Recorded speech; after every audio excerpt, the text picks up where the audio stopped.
Have you ever looked around your room and wondered how many of these things are made in China? Your phone, your clothes, the chair you're sitting on, maybe even the mug you're drinking from. It's undeniable, made in China is everywhere. But have you ever stopped to ask why? How did Chinese products come to dominate the global market? Is it just about being cheap? Well, the real story is a lot more complex and fascinating than that. Today, we're diving deep into the reasons behind China's manufacturing miracle. It's a tale of strategic planning, massive scale, and relentless innovation that has reshaped the world economy. So grab a seat and let's unravel the secrets behind the global dominance of Chinese products. First, let's address the elephant in the room, the price. For a long time, the primary advantage of Chinese manufacturing was its low cost.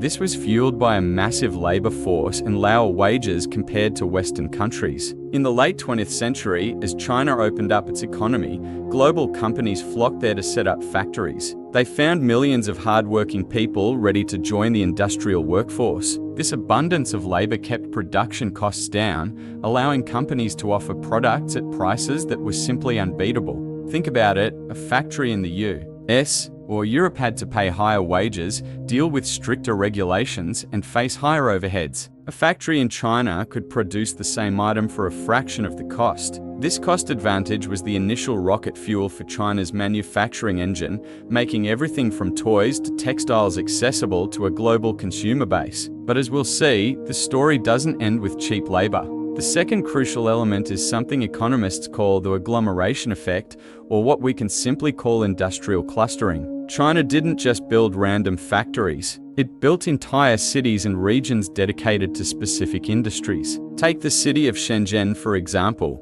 It went from a small fishing village to the world's electronics capital. If you want to build a smartphone, you can find every single component, from the screen to the tiniest screw, within a few square miles.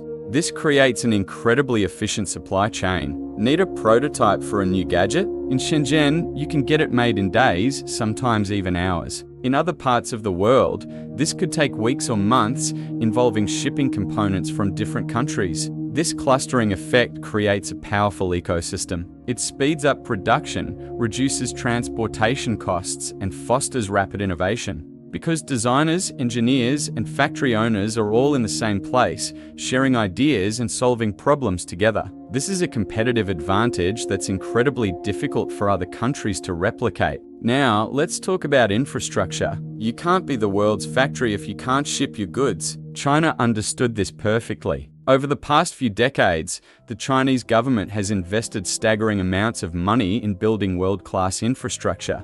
We're talking about the world's largest high-speed rail network, massive deep water ports that can handle the biggest container ships, and a sprawling network of highways and airports. The port of Shanghai, for instance, has been the world's busiest container port for over a decade. This incredible logistical network ensures that products can be moved from a factory in the interior of the country to a ship on the coast and sent to any corner of the globe with astonishing speed and efficiency. This seamless connection between manufacturing and global shipping lanes is a cornerstone of China's dominance. It's the circulatory system that keeps the heart of global manufacturing pumping. But here's where the story takes a modern twist. The old stereotype of Chinese factories just churning out cheap, low-quality copies is becoming increasingly outdated. China is no longer just the world's workshop. It's rapidly becoming the world's R&D lab. The government has poured billions into education, science, and technology with a strategic plan called Made in China 2025. The goal is to shift from being a low-cost manufacturer to a leader in high-tech industries like robotics,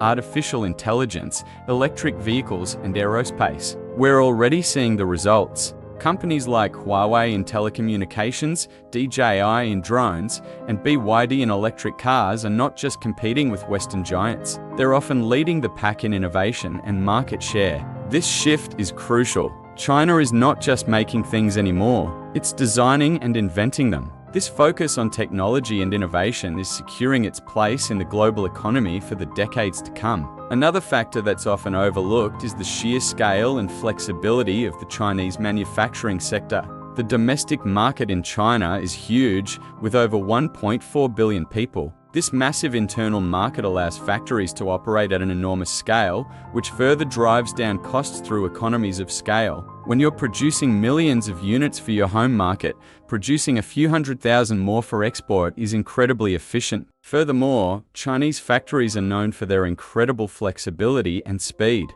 When a new trend hits, like fidget spinners or a particular style of clothing, Chinese factories can pivot and scale up production almost overnight to meet global demand. This agility is a massive advantage in today's fast-paced consumer culture. While a factory elsewhere might still be retooling its machines, Chinese manufacturers have already produced and shipped millions of units, capturing the market before the trend fades. Finally, we need to talk about the evolution of the workforce.